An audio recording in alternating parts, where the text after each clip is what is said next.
ఉద్యమాలు వచ్చాయి, పార్టీలు వచ్చాయి, పార్టీలు పుట్టుకొచ్చాయి. అవి మగలో పుట్టి పొబ్బలో పోయినట్టు వచ్చాయి, పోయాయి. అయితే బహుజన్ సమాజ్ పార్టీ, కాంశీరామ్ కావచ్చు, కాంశీరామ్ ఎలా సక్సెస్ అయ్యారు? కాంశీరామ్ సక్సెస్ సీక్రెట్ ఏంటి? ఎగ్జాక్ట్లీ సార్, మంచి ప్రశ్న వేశారు సార్. ఇప్పుడు కాంశీరామ్ అనే ఒక రాజకీయ వేదిక బహుజన్ సమాజ్ పార్టీ యొక్క విజయం వెనుక నాన్ పొలిటికల్ రూట్స్ ఉన్నాయి సార్. సాంస్కృతిక నేపథ్యం ఉన్నది. 550 సంవత్సరాల క్రితం ఉత్తరప్రదేశ్ గంగానది ఒడ్డున సంత్ రవిదాస్ ఈ వర్గాల్లో నుంచి పుట్టాడు.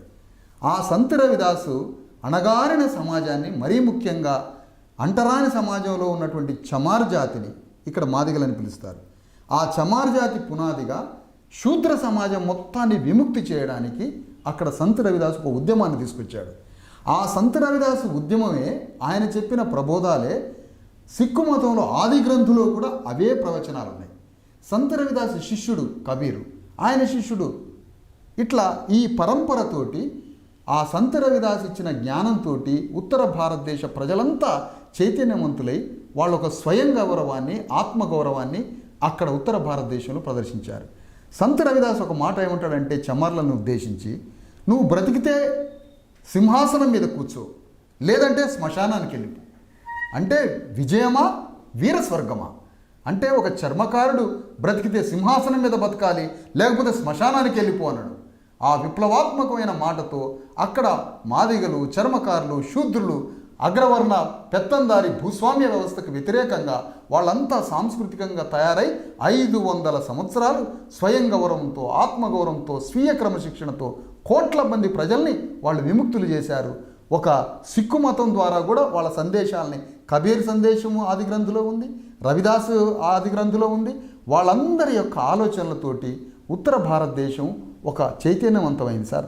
ఆ చైతన్యంలో నుంచే శివాజీ అందులో నుంచి పుట్టుకొచ్చాడు, ఆ చైతన్యంలో నుంచే జ్యోతిరావు ఫులే పుట్టుకొచ్చాడు, ఆ చైతన్యం నుంచే సాహు మహారాజు పుట్టుకొచ్చాడు, ఆ చైతన్యం నుంచే అంబేద్కర్, ఆ చైతన్యం నుంచే కాంశీరాములు, వీళ్ళంతా పుట్టుకొచ్చి అంబేద్కర్ ఏర్పాటు చేసిన పార్టీకి ఆనాడే 12 అసెంబ్లీలు, రవిదాస్ యొక్క ఉద్యమంలో నుంచి పుట్టుకొచ్చిన ప్రజలే అంబేద్కర్ని 12 అసెంబ్లీలలో గెలిపించారు. మీరన్న కాంశీరాము 6 కోట్ల ఓట్లను సమీకరించాడు సార్, మామూలు విషయం కాదు. 6 కోట్ల ఓట్లను సమీకరించి గంగానది ఒడ్డున ఉన్న ఉత్తరప్రదేశ్ రాష్ట్రంలో, అగ్రవర్ణాల ఆధిపత్యం ఉన్న రాష్ట్రంలో ఒక రాజ్యాన్ని స్థాపించిందంటే దాని వెనుక కారణం సంత్ రవిదాస్ యొక్క సాంస్కృతిక పునాది. మీరన్నట్టుగా తెలంగాణలో మా ప్రజలకి ఏ సాంస్కృతిక పునాది లేదు, ఏ నాన్ పొలిటికల్ రూట్స్ లేవు. కేవలం అన్నం కోసం పోరాటం ఇక్కడ, ఈ 4 మెతుకుల కోసం సాయుధ పోరాటం చేసిన పరిస్థితి ఇక్కడ. కానీ మాకు తాత్విక జ్ఞానం లేకుండా అయిపోయింది, తత్వ మార్గం ఎవరూ చెప్పలేదు. ఈవెన్ కమ్యూనిస్ట్ పార్టీలో సార్, అంబేద్కర్ పుస్తకం పట్టుకుంటే కమ్యూనిస్ట్ పార్టీలు మమ్మల్ని సస్పెండ్ చేసినాయి. ఎంత బాధాకరం అండి ఇది. అవునా? నక్సలైట్ పార్టీలో, పీపుల్స్ వార్లో, అందులో చదువుకున్న ఒక దళితుడు అంబేద్కర్ ఏదో గొప్ప సందేశం ఇచ్చాడట కదా మనకి అని అంబేద్కర్ పుస్తకం పట్టుకుంటే నక్సలైట్ పార్టీ నుంచి దళితులను సస్పెండ్ చేశారు, కమ్యూనిస్ట్ పార్టీల నుంచి దళితులను సస్పెండ్ చేశారు. ఎంత బాధాకరమైన విషయం సార్. భారత రాజ్యాంగము ఆర్థిక, రాజకీయ మార్గాల్లో మా ప్రజలకి విప్లవాత్మకమైన మార్పులు తెచ్చేదే భారత రాజ్యాంగం. అలాంటి భారత రాజ్యాంగాన్ని బూర్జువాల ఆయుధం అని చెప్పారు. భారత రాజ్యాంగాన్ని అది భూస్వాములకి, పెట్టుబడిదారులకు ఉపయోగపడే పుస్తకమని ఈ కమ్యూనిస్టులు అభివర్ణించి అంబేద్కర్ వైపు మమ్మల్ని పోనీయకుండా చేసిన మోసం వల్ల 70 సంవత్సరాలు మా ప్రజలు కమ్యూనిస్టు పార్టీల యొక్క మాయమాటల్లో చిక్కుకొని మేము అంబేద్కర్ కాంశీరాముని చూడలేకపోయాం సార్. ఇంత పెద్ద దెబ్బ తగిలింది కాబట్టే మాకు ఇంత శ్రమ అయింది ఈరోజు. వీళ్ళు ఎందుకు అంబేద్కర్ తత్వంలోకి మమ్మల్ని ప్రయాణింపజేయలేదు? అంబేద్కర్ని దూరం ఎక్కడో మార్క్స్ని తీసుకొచ్చి మాకు పరిచయం చేస్తారు, ఎక్కడో యాంగిల్స్ని తీసుకొచ్చి ఎక్కడో ఉన్న స్టాలిన్. అంటే దీని వెనకాల ఒక కుట్ర, 100% కుట్ర ఉంది. ఈ కమ్యూనిస్టు అగ్రవర్ణాలు అక్కడున్న మార్క్స్ని, యాంగిల్స్ని, గోర్కీని, కవి అయిన గోర్కీని తీసుకొచ్చి పరిచయం చేస్తారు. ఇక్కడున్న పక్క రాష్ట్రంలో ఉన్న జాషువాని మాకు పరిచయం చేయరు. చెప్పులు గుట్టు వాడికి భారతదేశం అప్పుపడ్డది సుమి అన్నాడు జాషువా. చెప్పులు కుట్టే వాడికట భారతదేశం అప్పుపడ్డదట. అంటే దాని అర్థం ఏంటి? 2500 సంవత్సరాలు ఈ వ్యవస్థకి సేవ చేసినటువంటి ఒక చర్మకారుడికి దేశం అప్పుపడ్డది అని ఒక ఎకానమీ చెప్తున్నాడు. అంటే బట్టలు ఉతికే చాకలివాడికి ఈ దేశం అప్పుపడ్డది, కుమ్మరివాడికి అప్పుపడ్డది, మంగళవాడికి అప్పుపడ్డది, గొల్లవాడికి అప్పుపడ్డది. అంటే 2500 సంవత్సరాలు సేవ చేసిన శూద్రులకి ఈ దేశం అప్పుపడ్డది అని ఒక ఆర్థిక సూత్రం జాషువా చెప్తున్నాడు. మరి అలాంటి జాషువాని మనకు పరిచయం చేయరట. ఓల్గా నది ఒడ్డున కవితలు రాసుకున్న గోర్కీని తీసుకొచ్చి మాకు పరిచయం చేస్తారు. అంటే పక్క రాష్ట్రంలో ఉన్న అంబేద్కర్ని చెప్పరు, పక్క రాష్ట్రంలో పుట్టిన జ్యోతిరావు ఫూలే గురించి, సత్యశోధక సమాజ్ గురించి చెప్పరు, పక్క రాష్ట్రంలో ఉన్న జాషువా గురించి చెప్పరు. అంటే ఎందుకు ఇంత సుదీర్ఘంగా చెప్పాల్సి వస్తుందంటే సార్, 70 సంవత్సరాలు మా తండ్రులు, మా తాతలు, మా ముత్తాతలు కమ్యూనిస్టు పార్టీలే మాకు విముక్తి మార్గం అని అందులోకి పోయి సర్వనాశనం అయిపోయారు. మాకు జ్ఞానం లేదు, విముక్తి మార్గం తెలియక అంబేద్కర్ గురించి చెప్పినా కూడా మా వాళ్ళకి అర్థం కావట్లేదు. పార్టీలు కూడా సర్వనాశనం అయిపోయాయి.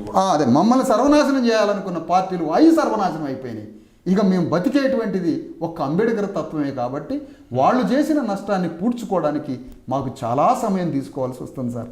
ఓకే, డాక్టర్ విశారద్ మహారాజ్ గారు, ఇప్పుడు మీరు కాంశీరామ్ గారి గురించి చెప్పారు. యూపీలో ఎలా సక్సెస్ అయింది బీఎస్పీ అనేది చెప్పారు. యూపీలో సక్సెస్ అయిన బీఎస్పీ కాంశీరామ్ గారు, కాంశీరామ్ గారు 94-95 కూడా హైదరాబాద్ లో ఒక సభ పెట్టారు. అవునండి, లక్షలాది మంది తరలి వచ్చారు. ఆ రోజు సభకి నేను కూడా వెళ్ళాను, పెరడ్ గ్రౌండ్స్ లో పెట్టాను. సంతోషం. అయితే మన దగ్గర తెలుగు రాష్ట్రాల్లో బీఎస్పీ సక్సెస్ అవ్వకపోవడానికి కారణం ఏంటంటే? సార్ మంచి ప్రశ్న సార్. ఎందుకంటే నా పిహెచ్డి థీసిస్ కూడా బహుజన్ సమాజ్ పార్టీ తెలంగాణ ఆంధ్రప్రదేశ్లో దాని యొక్క జర్నీ మీదనే నా పిహెచ్డి జరిగింది సార్. చేసిందే పార్టీ మీద. అదే మీకు ఇందాక చెప్పినట్టుగా ఈ పార్టీ నిర్మాణం లేకుండా ఎన్నికల్లో పాల్గొన్నది సార్. మీరన్న 94 ఆ టైంలో ఈ రాష్ట్రంలో ఏం జరిగిందంటే 6 లక్షల మంది ప్రజలు హాజరయ్యారు ఆ సభలకి. 6 లక్షల మంది సభలకు హాజరైతే 6 లక్షల ఓట్లే వచ్చినాయి ఈ పార్టీకి. అంటే దాని అర్థం ఏంటి? చైతన్యమైన విద్యావంతులు సభలకు వచ్చారు, ఆ చైతన్యవంతులైన విద్యావంతులే ఓట్లేశారు. కానీ చైతన్యమైన విద్యావంతుడు తమ గ్రామానికి పోయి తమ సమాజానికి నాయకుడిగా నిర్మాణం చేసుకోలేకపోయాడు. అంటే నిర్మాణ వైఫల్యం ద్వారా ఎప్పుడైనా కూడా వర్టికల్గా సమాజంలో నీ సమాజాన్ని కట్టాలి, నీ సమాజాన్ని ఒక వర్గంగా కట్టి దోపిడీ వర్గం మీద పోరాటం చేయాలి. కానీ ఆ పోరాటానికి సంబంధించిన నిర్మాణ వైఫల్యం వల్ల కాంశీరామ్ అప్పటి 94 ఎన్నికల్లో కొన్ని ఓట్లే తీసుకొని రావడం జరిగింది. దానివల్ల అది జరిగింది. అంటే మొత్తం కాంశీరామ్ యొక్క ఉద్యమం ఈ రాష్ట్రంలో విజయవంతం కావాలి అని అంటే గ్రామస్థాయి వరకు నిర్మాణం జరగాలి. గ్రామస్థాయి వరకు నిర్మాణం జరగాలంటే ఫస్ట్ పార్టీ గురించి కాదు సార్ చెప్పాల్సింది, పార్టీ సింబల్ గురించి, పార్టీ గురించి కాదు. ఒక 100,000 సంవత్సరాల నుంచి ఆదిజాంబవ మహారాజు అనేటువంటి మూలవాసులకు ఒక రాజు ఉన్నాడు. ఆ ఆదిజాంబవ మహారాజు నుంచి సామ్రాట్ అశోక చక్రవర్తి దగ్గర నుంచి ఆ తర్వాత సంత్ రవిదాసు, సంత్ కబీరు, శివాజీ గురించి, సాహు మహారాజు గురించి, జ్యోతిరావు ఫులే గురించి, మాకు సంబంధించినటువంటి మంగూరాం గురించి, జోగేంద్రనాథ్ మండల్ గురించి, మా మహనీయులైనటువంటి 120 మంది మహనీయులు ఉన్నారు సార్. ఈ మహనీయుల యొక్క మార్గంలోకి మా ప్రజలు పోవడానికి కావలసిన జ్ఞానాన్ని ప్రజలకు ఇచ్చి నిర్మాణం చేసినప్పుడు అప్పుడు నిలబడతాడు. ఐడియాలజీ ఉన్నవాడు అమ్ముడు పోడు. ఎందుకు? ఒక ట్రూత్, ఒక జ్ఞానం, తన విముక్తి మార్గం తన గుండెలకు తెలిసినప్పుడు, తన ఆత్మ తయారైనప్పుడు నాన్ సేలబుల్గా మారుతాడు మనిషి. అసలు ఆత్మే లేనప్పుడు అంటే మీరు చెప్తున్న పేర్లు అన్నీ కూడా మీరు వాడుతున్న దాంట్లో మా నాయకులు, మమ్మల్ని తీసుకెళ్లిన వాళ్ళు అని వాళ్ళని మీకే ఎందుకు పరిమితం చేస్తున్నారు? వాళ్ళు ఎందుకంటే జాతీయ నాయకులు కదా వాళ్ళు. వాళ్ళు చెప్తున్న అంబేద్కర్ అనేవాళ్ళు వాళ్ళ ఒక కులానికి, మతానికి సంబంధం లేకుండా దేశాన్ని మొత్తం ముందరికి తీసుకెళ్లిన వాళ్ళు కదా. మా వాళ్ళు అని మీకు మీరు పరిమితం చేస్తున్నారు ఎందుకు ఆ నాయకులు? మంచి మాట చెప్పారు సార్. అంబేద్కర్ అనే వ్యక్తి మా వాళ్ళు అన్న మాటలోకి ఎందుకు మేము నెట్టివేయబడ్డామంటే, ఈ దేశంలో అంబేద్కర్ అన్న పేరు ఏ అగ్రకుల ఇంట్లోనైనా ఎవరైనా పెట్టుకున్నారా సార్? అంబేద్కర్ విగ్రహాన్ని వేయడానికి ఈ దేశంలో ఎవరైనా దళితేతరులు అగ్రకులాలకు సంబంధించిన వాళ్ళు విగ్రహాన్ని వేశారా సార్? అంబేద్కర్ యొక్క పోరాటంలో జరిగిన సత్యాలన్నీ ఈ అగ్రకుల పాఠ్యపుస్తకాలు కానీ లేదంటే అగ్రవర్ణాలకు సంబంధించిన ఉద్యమాలు కానీ అంబేద్కర్ గురించి ఎవరైనా బయటికి తన సత్యం ఏంటి, తన పోరాటం ఎట్లా జరిగిందని చెప్పిన వాళ్ళు ఉన్నారా? అంబేద్కర్ని తమవాడిగా వాళ్ళు భావించకుండా అంబేద్కర్ని దూరం చేసినప్పుడు మరి మేము దగ్గర చేసుకోవాలి కదా సార్ అంబేద్కర్ని. అంటే మీరు దూరం పెడుతున్నప్పుడు, మేము మావాడు అనుకోనప్పుడు మరి మేమేం చేయాలి? కేవలం రాజకీయాలప్పుడు, ఎన్నికలప్పుడే గుర్తొస్తుంటారు వాళ్ళు. అంతే కదా. మంచి మాట చెప్పారు. అంబేద్కర్ కేవలం ఎలక్షన్ టైంలో నువ్వు దండ వేయడానికి అక్కడికి వస్తావు, కానీ అంబేద్కర్ గురించి ఎక్కడ వివరించవు. జయంతి, వర్ధంతి టైంలో ఫోటో కేవలం ఆ సమయంలో ఫోటో కోసం వస్తారు. బట్ అంబేద్కర్ అనేటువంటి జ్ఞానాన్ని, అంబేద్కర్ అందరి వాడు, కానీ మేము ముందుగా ప్రారంభించాలి. కాబట్టి మా ఆరాధకుడు అయినటువంటి భగవానుడితో సమానం కాబట్టి మా దేవుడు అనాల్సి వస్తుంది. మీ దేవుడు కాదు అని మేము అనట్లే, ముందు మా దేవుడు అంటున్నాం. మీకు దేవుడు కాదు, మీవాడు కాదు అని మేము అనట్లే, కానీ ముందు మావాడు అనాలి కదా.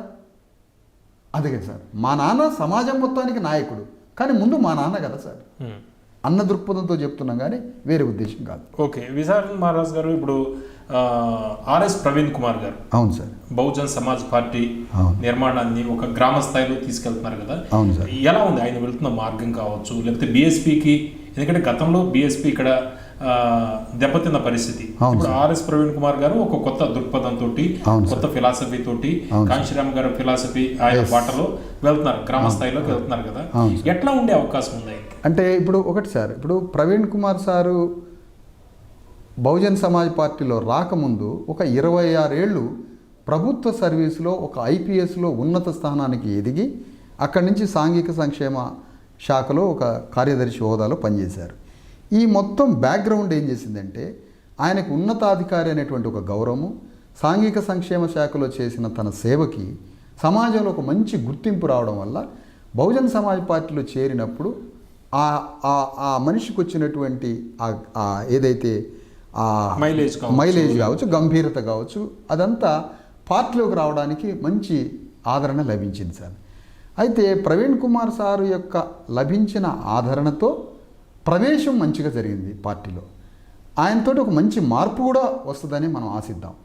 ఎందుకంటే బహుజన్ సమాజ్ పార్టీకి ఎన్నుకోవడమే, బహుజన్ సమాజ్ పార్టీలోకి వెళ్ళి ఆ పార్టీకి నాయకత్వం చేయాలి అని ఆ పార్టీని ఎన్నుకోవడమే ఆయన అభినందించాల్సిన విషయం 100%. ఇందులో ఇన్ని పార్టీలు ఉండగా అంబేద్కర్ కాంశీరామ్ మార్గంలో నడుస్తున్న పార్టీలో చేరి ఆ నాయకత్వం తీసుకొని పనిచేస్తున్నందుకు ముందుగా మనం వారిని అభినందించాలి. అదే సమయంలో మేము సార్ని కానీ ఆ పార్టీని కానీ ఒక మిత్ర పార్టీగా స్వీకరించి ఆ పార్టీతో ఆ సార్తో కలిసి పనిచేయడానికి కూడా మేము రెడీగా ఉన్నాం. అయితే ఆ పార్టీ ఫలితాలు దేని మీద ఆధారపడి ఉంటాయంటే, అది తెలంగాణలో 12,000 గ్రామాలు ఉన్నాయి సార్. 12,000 గ్రామాలలో 90% ప్రజలు అట్టడుగున నివసిస్తున్నారు. భూమి, ఆర్థికంగా భారతదేశంలో లేని పేదరికం, బీహార్, ఉత్తరప్రదేశ్లో పోల్చి చూడాల్సిన పేదరికం ఇక్కడ కనిపిస్తూ ఉంది. ఇలాంటి ప్రజల్ని రాజకీయ పరంగా నిర్మాణం చేయాలి. రాజకీయ పరంగా ప్రజల్ని నిర్మాణం చేసి మనల్ని దోపిడీ చేసే వాళ్ళ మీద యుద్ధాన్ని ప్రకటించే స్థాయిలో ఈ ప్రజల్ని సైద్ధాంతికంగా నిర్మాణం చేయగలిగినప్పుడు ఫలితాలు వస్తాయి.